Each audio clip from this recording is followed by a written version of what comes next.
Share market basic knowledge के आज के वीडियो में सिंपल कैंडलस्टिक पैटर्न के बारे में बात कर रहे हैं। तो सिंपल कैंडलस्टिक पैटर्न में बनने वाला पहला पैटर्न माराबोजू के बारे में लास्ट वीडियो में आपको बात किया था। माराबोजू में एक बुलिश माराबोजू बनता है और एक होता है बेरिश माराबोजू। तो बुलिश माराबोजू के बारे में आपको लास्ट वीडियो में बताया था और अभी बेरिश माराबोजू के बारे में बात करने वाला हूँ। तो बेरिश माराबोजू में जो कैंडल बनती है वो रेड कलर की होती है और उसमें जो इसका ओपन होता है उसके हाई के बराबर रहता है और उसका जो लो रहता है उसके क्लोज के बराबर रहता है। यानी इसका ओपन हाई के बराबर और लो क्लोज के बराबर। अभी मैं आपको यहाँ पे बताता हूँ। जैसे मार्केट यहाँ पे ओपन होता है और यहाँ से कंटिन्यूसली डाउन साइड में गिरने लगता है, तो ये जब मार्केट बंद होता है उस टाइम ये यहाँ पे जाके बंद हो जाता है। यानी कि यहाँ से मार्केट ओपन हुआ और ये दिन का सबसे उसका हाई रहा और यहाँ पे इसने क्लोजिंग दिया तो ये दिन का सबसे लो रहा। जैसा कि मैंने आपको पहले वाले वीडियो में ये एक्सप्लेन किया था, टेक्निकल एनालिसिस के लिए हम OHLC ये डाटा हमेशा कलेक्ट करते हैं। तो इन डाटा पे हमेशा ध्यान देकर आगे मार्केट में बढ़ना चाहिए। तो अब जब बेरिश माराबोजू बनता है तो इसका मतलब क्या होता है? इसका मतलब ये है कि मार्केट में अभी गिरावट आना चालू हो गई है और जो भी ट्रेडर है वो किसी भी प्राइस पे अपना शेयर बेच के बाज़ार से निकलना चाहता है और ये उसका नज़रिया ये रहता है कि आने वाले कुछ दिनों में भी लगातार गिरावट रहती है। तो जो भी ट्रेडर रहता है यानी जो सेलर रहता है वो कोई भी प्राइस पे अपना शेयर बेच के बाज़ार से निकल जाना चाहता है। तो इन दिनों पे जब बेरिश माराबोजू बनती है तो इसमें जो सेलर होते हैं वो बहुत ज़्यादा रहते हैं और जो बायर रहते हैं वो बहुत कम रहते हैं। यानी अगर सेलर ज़्यादा रहे और बायर कम रहे तो सिंपल सी बात है कि ये ट्रेंड नीचे की साइड में जाने वाला है और आगे से ये उम्मीद लगाई जा सकती है कि ये शेयर अभी कुछ दिनों तक नीचे की तरफ जा सकता है। तो उसमें अगर कोई भी ट्रेडर शॉर्ट सेलिंग करना चाहता है तो ये यहाँ पे ये देखेगा या अनुमान लगाएगा कि अब इसमें यहाँ से मैंने शॉर्ट सेलिंग कर दूँ और मेरे टारगेट तक उसको होल्ड कर लूँ। तो शॉर्ट सेलिंग क्या होती है वो मैंने आपको पहले वाले वीडियो में अच्छे से बताया था, फिर भी मैं आपको यहाँ पे थोड़ा एक्सप्लेन करता हूँ। शॉर्ट सेलिंग का मतलब ये होता है कि अगर मार्केट गिर रहा है तो उस टाइम भी हम किसी शेयर को सेल यहाँ पे कर देते हैं। मान लो मार्केट अभी गिर रहा है और ये शेयर इस कीमत पे है, जैसे 10 रुपये पे है अभी, तो मैं क्या करूँगा, मैं कोई भी इस शेयर को यहाँ पे सेल कर दूँगा और उसके बाद में जब ये यहाँ से 5 रुपये पे आ जाता है तो मैं इस शेयर को यहाँ पे बाई कर लेता हूँ। तो इसका मतलब मुझे यहाँ पे डिलीवरी लेनी है और अगर यहाँ पे कोई सेलर कोई अपना शेयर बेचने को तैयार नहीं होती तो आपको तब तक वेट करना पड़ेगा जब तक कोई आपको ये शेयर दे नहीं दे। तो शॉर्ट सेलिंग में ऐसा होता है कि जब बाज़ार गिर रहा होता है तो उस टाइम हम किसी भी शेयर को यहाँ से सेल कर देते हैं। यानी ये क्वांटिटी आपके पास रहती नहीं है लेकिन फिर भी आप इसको सेल कर दोगे और यहाँ पे जब नीचे आता है तो यहाँ पे आप इसको बाई कर लोगे। मतलब उस शेयर की आपने यहाँ पे डिलीवरी ले लेते हो। तो इसका मतलब ये रहता है कि जब बाज़ार अपसाइड में जाता है तो हम किसी भी शेयर को बाई करके और जब वापस से अपना ट्रेंड चेंज करता है तो वहाँ पे एग्ज़िट भी कर सकते हैं। तो वो तो हम एक जब बुलिश माराबोजू बनती है तब करते हैं, लेकिन जब बाज़ार गिरने लगता है तब भी हम वहाँ से अगर जहाँ से गिर रहा है वहाँ से शेयर को सेल करते हैं और जब नीचे की कीमतों पे हम उसको बाई कर लेते हैं। तो ये होती है शॉर्ट सेलिंग। और अगर आपको ये शॉर्ट सेलिंग समझ में नहीं आई तो फिर भी मैं आपको आने वाले वीडियो में एक सेपरेट वीडियो बनाने वाला हूँ। शॉर्ट सेलिंग क्या होती है उसके बारे में मैं आपको एक्सप्लेन करने वाला हूँ। तो जब बेरिस माराबूजू बनती है तो ये समझ लेना कि बाज़ार में अभी गिरावट आने वाली है। तो अभी इसमें दो टाइप के ट्रेडर रहते हैं। एक तो होता है रिस्क लेने वाला ट्रेडर रहता है, और दूसरा रहता है जो रिस्क से बचने वाला ट्रेडर रहता है। तो अभी जो रिस्क लेने वाला जो ट्रेडर होता है, जो उसी दिन जब मार्केट 3:20 यानी 3:20 तक वो देखेगा कि अभी जो कैंडल है ये बेरिस माराबूजू बना रही है, तो ये इसी दिन एंट्री कर लेगा, यानी उसको सेल कर देगा। और रिस्क से बचने वाला उसके नेक्स्ट दिन 3:20 के बाद में एंट्री लेगा और यहाँ पे सेलिंग करेगा। तो ये दो टाइप के ट्रेडर रहते हैं। जैसा कि मैंने आपको पिछले वीडियो में बताया था कि जो बुलिश माराबूजू होती है तो उसी में भी कैसे एंट्री लेते हैं। तो दो टाइप के ट्रेडर रहते हैं, एक तो रिस्क लेने वाला होता है और एक रिस्क से बचने वाला होता है। आपको ये ध्यान में रखना चाहिए, जो रिस्क लेने वाला ट्रेडर होता है तो वो उसी दिन सौदा करता है जब ये माराबूजू बनती है, और रिस्क से बचने वाला ट्रेडर उसके नेक्स्ट दिन ये देखेगा कि हाँ आज भी मार्केट में तेजी है या मंदी है। मतलब अगर बुलिश माराबूजू बनती है तो वो देखेगा आज भी मार्केट में तेजी है, या फिर बेरिश माराबूजू बनेगी तो वो देखेगा कि आज भी मार्केट में मंदी है। तो उसके नेक्स्ट दिन 3:20 के बाद में वो अपनी पोजीशन बनाएगा। अभी आपको मैं चार्ट पे दिखाता हूँ कि कहाँ पे बेरिश माराबूजू बन रही है। जैसा कि आप चार्ट में देख पा रहे हो कि यहाँ पे एक एरो है, यहाँ पे एक बेरिश माराबूजू कैंडल बनती हुई नज़र आ रही है। तो इसका जो यहाँ से ये लेवल होता है, यहाँ पे ये सेलिंग की पोजीशन करेगा, और इससे जो रिस्क लेने वाला ट्रेडर होता है यहाँ पे अपनी सेलिंग की पोजीशन बनाएगा, और जो रिस्क से बचने वाला ट्रेडर होता है वो उसके नेक्स्ट दिन यानी यहाँ पे अपनी पोजीशन बनाएगा। वो भी 3:20 के बाद में ये देखेगा और कंफर्म कर लेगा कि आज भी मार्केट में मंदी है। तो ये यहाँ पे अपनी शॉर्ट सेलिंग पोजीशन बना लेगा। अभी मैं आपको नेक्स्ट चार्ट पे लेके जाता हूँ, जहाँ पे जो रिस्क लेने वाला ट्रेडर कहाँ से ट्रेड लेगा और जो रिस्क से बचने वाला ट्रेडर होता है वो कहाँ पे ट्रेड लेगा। जो रिस्क लेने वाला ट्रेडर होता है वो ये बनती हुई आपको यहाँ पे एक माराबूजू कैंडल दिख रही होगी। तो जो रिस्क लेने वाला ट्रेडर है तो आज शाम को जैसे ही मार्केट बंद होता है तो वो 3:20 के बाद में ये कंफर्म कर लेगा कि ये बेरिश माराबूजू बन रही है, और ये यहाँ पे अपनी एंट्री कर लेगा। यानी यहाँ पे इस शेयर को वो शॉर्ट सेलिंग पोजीशन बना लेगा। और जो रिस्क से बचने वाला होता है वो उसके नेक्स्ट डे यानी यहाँ पे ये देखेगा कि आज भी मार्केट में मंदी है, यानी गिरावट हो रही है कंटिन्यूसली। तो ये 3:20 के बाद में ये अपना यहाँ पे पोजीशन बना लेगा। तो इस जो आप ये चार्ट देख रहे हो, तो इस चार्ट में दोनों ही जो रिस्क लेने वाला और जो रिस्क से बचने वाला दोनों को ही यहाँ पे प्रॉफिट होता है, क्योंकि उसके जो रिस्क लेने वाला और रिस्क से बचने वाला तो उसके आगे दिन भी लगातार यहाँ पे गिरावट देखने को मिल रही है। और कितने टाइम तक उसको होल्ड रखना चाहिए या कितना टारगेट रखना चाहिए वो मैं आगे आने वाले वीडियो में आपको एक्सप्लेन करने वाला हूँ। तो अभी आप यही ध्यान दो कि मुझे मार्केट में कहाँ पे एंट्री लेना है और कहाँ पे एग्ज़िट करना है।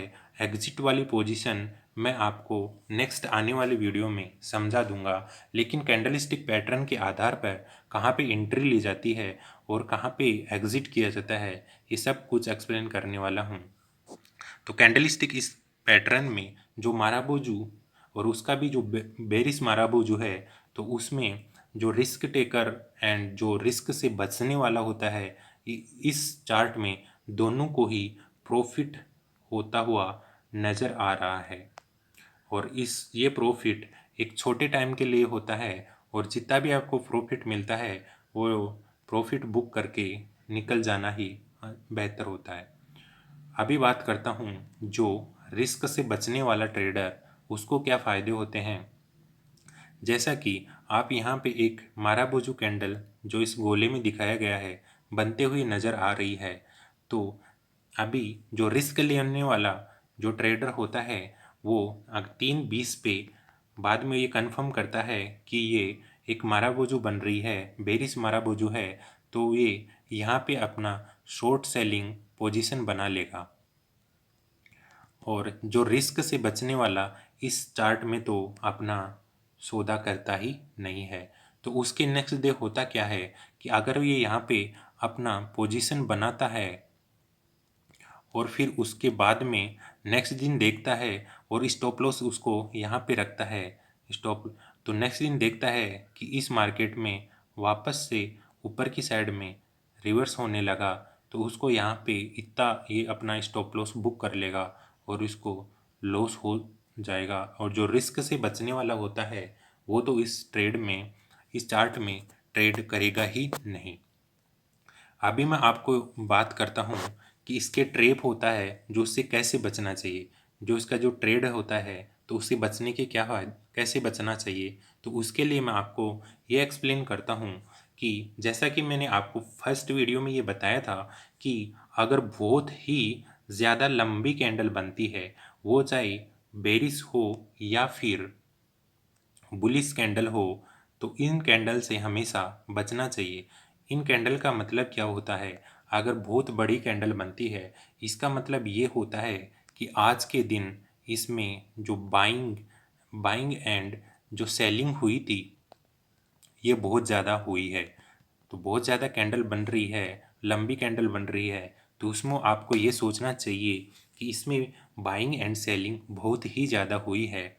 और जो सबसे छोटी कैंडल बनती है, यानी एक छोटी सी कैंडल बन जाती है, तो उससे भी आपको बचना चाहिए, क्योंकि ये अगर इसमें ट्रेड करोगे तो ये सौदा आपके लिए उल्टा भी पड़ सकता है। उसका उल्टा क्यों पड़ सकता है मैं आपको एक्सप्लेन करता हूँ कि अगर एक छोटी सी माराबोजू कैंडल बनती है, ये अगर चाहे बेरिश हो या फिर बुलिश हो, तो इसमें क्या होता है कि इसमें छोटी सी कैंडल बन रही है, इसका मतलब ये होता है कि इसमें जो बाइंग एंड सेलिंग होती है वो बहुत ही कम होती है। इसका मतलब आपको ट्रेड को समझना बहुत ही मुश्किल हो जाएगा कि मुझे इसमें एंट्री लेना चाहिए या नहीं लेना चाहिए, क्योंकि इसमें बाइंग एंड सेलिंग बहुत ही कम हुई है। तो ऐसे ट्रेड से आप बचना चाहिए। और जो छोटी कैंडल होती है, जो अगर लेस देन 1% की रेंज में रहती है, तो उस ट्रेड को आप अवॉइड करके चलो। और अगर जो लंबी कैंडल होती है वो अगर 10% से ज़्यादा रहता है, तो आप इस ट्रेड को भी अवॉइड करके चल सकते हो। अभी आपके दिमाग में एक क्वेश्चन ज़रूर आ रहा होगा कि कैंडल को मैं कैसे देखूं कि ये 1% है या फिर ये 10% की रेंज में है।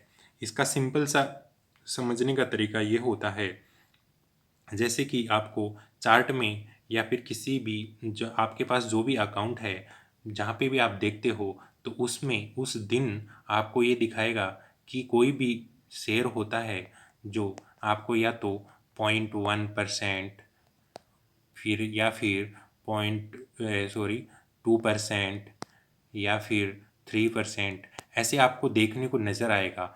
अगर बुलिश रहता है, मतलब ट्रेंड अप साइड में रहता है, तो वो ग्रीन में रहता है, यानी ग्रीन में 1%, 2% या फिर कितना भी रह सकता है, 0.9%, कितना भी रह सकता है, तो ये ग्रीन में दिखता है। और अगर वो बेरिस में रहता है तो वो आपको एक रेड में दिखाई देगा, यानी जो भी ये बन रहा है वो एक रेड में दिखाया 1%, 2%, ऐसे एक रेड में आपको दिखने को मिलेगा कि 1%, 2% इतना परसेंट डाउन डाउन आया है। तो आप ये देख के अनुमान लगा सकते हो कि आज बहुत बड़ी एक रेड कैंडल बन गई है। तो अगर उस शेयर में आपको 10% दिख रहा है, यानी इस शेयर में 10% की गिरावट आई है, तो आपको इसमें सेलिंग या सौदे से बचना चाहिए। दूसरी बात मैं करता हूँ, अगर किसी भी अगर बुलिश ट्रेंड हो तो इसमें अगर 10% की अगर ये ऊपर चढ़ा है तो इस शेयर में भी आपको इस सौदा लेने से बचना चाहिए। और कोई छोटी कैंडल बन रही है वो 1% से भी कम रहती है तो इस शेयर में भी आपको सौदा नहीं करना।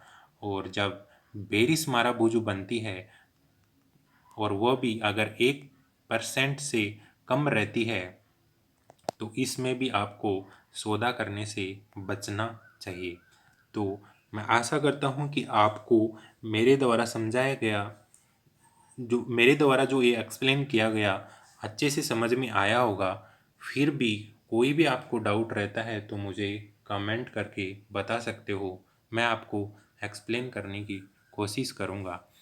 और अभी जो ये बोलने में थोड़ा सा प्रॉब्लम होता है क्योंकि अभी यहाँ पे अकेले को एक्सप्लेन करने में बहुत दिक्कत है। अगर लेक्चर लेते हैं तो वो बहुत ही आसान है, लेकिन अगर प्रेजेंटेशन करके खुद करता है तो उसमें बहुत दिक्कत आता है। कल के वीडियो में जो मैंने आपको स्टॉप लॉस के बारे में बात की थी तो उसमें से बहुत से मेरे पास कमेंट आए हैं कि स्टॉप लॉस क्या होता है, उसके बारे में मैं आपको आज थोड़ा सा एक्सप्लेन करने वाला हूँ। तो स्टॉप लॉस ये होता है कि आप जितनी रिस्क लेते हो तो उसमें से आपकी जितनी कैपेसिटी है उसी अकॉर्डिंग आप मार्केट में रिस्क लेना चाहते हो।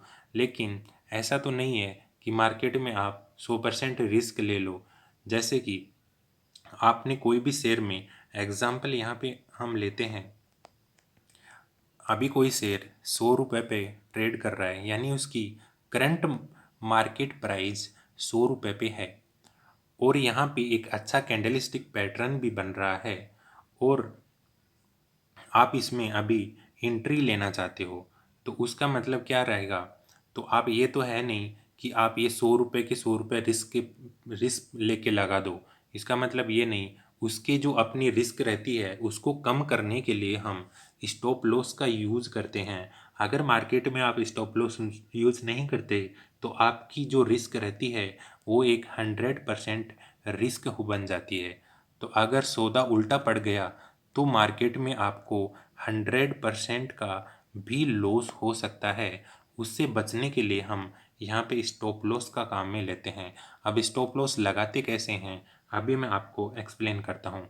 जैसे एग्जांपल यहाँ पे ये लेते हैं कि अगर करंट मार्केट प्राइस 100 रुपये चल रही है और उसका निचला सपोर्ट जो एक सपोर्ट लेवल होता है, सपोर्ट एंड रेजिस्टेंस क्या होता है उसके बारे में भी मैं आने वाले वीडियो में एक्सप्लेन करता हूँ। अगर इसका सपोर्ट रहता है वो रहता है 95 पे सपोर्ट रहता है तो आप क्या करोगे, यहाँ पे करंट मार्केट प्राइस 100 रुपये चल रही है और इसका सपोर्ट रहता है वो 95 पे रहता है और आप इसका टारगेट रहता है वो आपका रहता है 110 रुपये का उसका टारगेट रहता है। तो मैक्सिमम हमारी पॉसिबिलिटी यही रहती है कि मार्केट में हम कम से कम 1:2 या फिर 1:1.5 का लेकर ट्रेड करें तो ये आपके लिए बेहतर रहता है। 1:1 एंड 1:2 का मतलब क्या रहता है, इसका मतलब यही रहता है कि 1 रुपये की आपकी रिस्क रहेगी और आपको 2 रुपये का प्रॉफिट रहेगा। तो 1:2 का मतलब ये रहा कि आप 1 रुपये का रिस्क लेके मार्केट में यानी 1 रुपये का रिस्क लेके मार्केट में 2 रुपये कमाना चाहते हो तो ये रहा आपका 1:2। और फिर बोलते हैं अगर 1:1.5 उसका मतलब ये होता है कि आप 1 रुपये की रिस्क पे 1 रुपये 50 पैसा कमाना चाहते हो तो ये रहता है 1:1.5। तो अब मार्केट में आपको ट्रेडिंग करना है तो उसको जो नीचेले वाला जो सपोर्ट रहता है उस पे आपका स्टॉप लॉस रहता है। अब जो स्टॉप लॉस रहता है तो ये क्या काम करता है, जो स्टॉप लॉस रहता है जैसे कि मान लो अभी आपने करंट मार्केट प्राइस यहाँ पे 100 रुपये है और यहाँ पे आपने एंट्री लिया है। आपका जो स्टॉप लॉस रहता है जो 95 पे रहता है और टारगेट जो 110 रुपये पे रहता है। तो इसका मतलब क्या हुआ, अगर ये यहाँ से डाउन साइड में जाता है, यानी जो भी कंपनी है जिसका कुछ फाइनेंशियल रिकॉर्ड अच्छा नहीं रहा या फिर उसकी बैलेंस शीट कुछ खराब आती है, तो इस शेयर में अब कर डाउन साइड ट्रेंड चालू हो जाएगा और वो कितना गिरेगा ये कोई भी अनुमान नहीं लगा सकता। तो शेयर मार्केट हमेशा कोई भी 100% नहीं हो सकता कि ये शेयर 100 रुपये से लेके 96 रुपये ही गिरेगा और फिर ऊपर चला जाएगा, या फिर ये शेयर 90 रुपये गिर के वापस ऊपर चला जाएगा। ऐसा कोई भी नहीं बता सकता। इसकी उससे बचने के लिए हमें, जैसे 100 रुपये में आपने लिया और आपने 95 रुपये स्टॉप लॉस रखा, जो एक बहुत बड़ा सपोर्ट रहता है यहाँ पे। इस सपोर्ट को अगर ये तोड़ के नीचे की साइड में जाता है तो वे और भी गिरावट आ सकती है। मैंने आपको पिछले वीडियो में ये बताया था कि जो मार्केट होता है अपने जो पुराना इतिहास होता है उसको वापस से दोहराता है। तो यहाँ पे यही कहानी लागू होती है। जो यहाँ पे एक बाउंड्री थी जिसको हम सपोर्ट बोल रहे हैं, उसको तोड़ के ये नीचे की साइड में गया, तो अब नीचे का जो सपोर्ट रहेगा वहाँ पे जाके रुकेगा। अगर मार्केट में वापस से कुछ रिवर्स होता है तो ये इस सपोर्ट लेके वापस से ये मार्केट खड़ा हो सकता है, लेकिन इसको भी तोड़ के अगर नीचे चला जाता है तो बहुत ज़्यादा आपको लॉस हो सकता है। उस लॉस से बचने के लिए आप मार्केट में स्टॉप लॉस का यूज़ करते हैं। तो 100 रुपये में आपने मान लो ख़रीदा और यहाँ पे 95 पे आपका स्टॉप लॉस रहा, तो जैसे ये शेयर 95 रुपये क्रॉस करेगा तो आपका यहाँ पे जो 95 पे जो स्टॉप लॉस लगा है वो आपका शेयर यहाँ से एग्ज़िट हो जाएगा और आपको सिर्फ 5 रुपये का लॉस होता है। और मान लो ये शेयर यहाँ से 100 रुपये से ये डायरेक्ट 80 रुपये या फिर 90 रुपये पे भी चला जाता है तो आपको 10 से 20 रुपये का लॉस हो सकता है। एक तो आपको 5 रुपये का ही लॉस हो रहा था और एक यहाँ पे 10 रुपये या 20 रुपये का लॉस हो रहा था। यानी कि आपकी जो मार्केट में जो रिस्क होती है वो आपकी डबल हो जाती है। और ऐसा भी नहीं है कि मार्केट यहाँ पे रुक सकता है, मार्केट और भी नीचे जा सकता है। इसलिए जैसे जैसे मार्केट नीचे की तरफ जाएगा आपकी रिस्क और भी ज़्यादा बढ़ती जाएगी। उससे बचने के लिए हम स्टॉप लॉस का यूज़ करते हैं, और वो हमेशा मार्केट में आप अगर ट्रेडिंग करते हो तो स्टॉप लॉस का यूज़ करना चाहिए। जहाँ पे उसका सपोर्ट रहता है वहाँ पे आप अपन एक स्टॉप लॉस डालते हैं और मार्केट में ट्रेडिंग करते हैं। अगर शेयर सब स्टॉप लॉस को हिट करता है तो जितना आपको लॉस होता है वो अपना बुक करके उस दिन का ट्रेड आप बंद कर सकते हो। और अगर मार्केट अपने टारगेट तक जाता है, यानी टारगेट तक जाता है, तो आप जितना टारगेट आपको मिल गया है, जैसे आपको अभी एग्जांपल देके बताया कि 100 रुपये करंट मार्केट प्राइस में आपको ख़रीदा और टारगेट 110 रुपये मिला और आपका स्टॉप लॉस यहाँ पे 95 पे था, तो यहाँ पे 1:2 आपको मार्केट से मिल रहा है। तो एक बहुत ही अच्छा आपको प्रॉफिट मिल रहा है।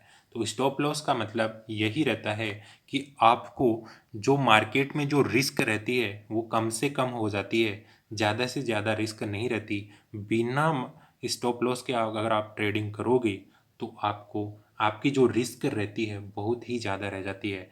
अभी मैं आपको इतना एक्सप्लेन कर दिया, अभी आप समझ गए होंगे कि जो स्टॉप लॉस रहता है इसका क्या इम्पोर्टेंस है और इसका क्यों यूज़ करना चाहिए। हमेशा मार्केट में इसको अप्लाई करना चाहिए, इसलिए आपको काफ़ी फ़ायदा होगा। आगे आने वाली वीडियो में मैं जो सिंपल कैंडलस्टिक पैटर्न के पार्ट 2 के बारे में बात करूंगा। तो पार्ट 2 में जो सिंपल कैंडलस्टिक पैटर्न के कौन सा पैटर्न बनेगा अभी वो नेक्स्ट वीडियो में आपको एक्सप्लेन करूंगा। अभी आपको जो सिंगल कैंडलस्टिक पैटर्न के पहला पैटर्न माराबोजू के बुलिश एंड बेरिश माराबोजू दोनों आपको एक्सप्लेन कर दिया है। बुलिश माराबोजू एंड बेरिश माराबोजू आपको अच्छे से याद रखना चाहिए, और जो भी शेयर के चार्ट ओपन करके आप बुलिश माराबोजू एंड जो बेरिश माराबोजू उनको ढूंढने का अभी प्रैक्टिस करना चाहिए। जितनी आप प्रैक्टिस करोगे उतना ही आपको ईजी जाएगा चार्ट को समझने के लिए। आज के लिए इतना ही। और डिस्क्रिप्शन में मैं टेलीग्राम का लिंक दिया हूँ, तो आप टेलीग्राम ज्वाइन कर सकते हो, ताकि वहाँ पे जो भी कुछ भी प्रॉब्लम होगी या कुछ भी आपको डाउट है तो वहाँ पे मुझे बता सकते हो, ताकि मैं आने वाले वीडियो में वो आपका डाउट क्लियर कर सकता हूँ।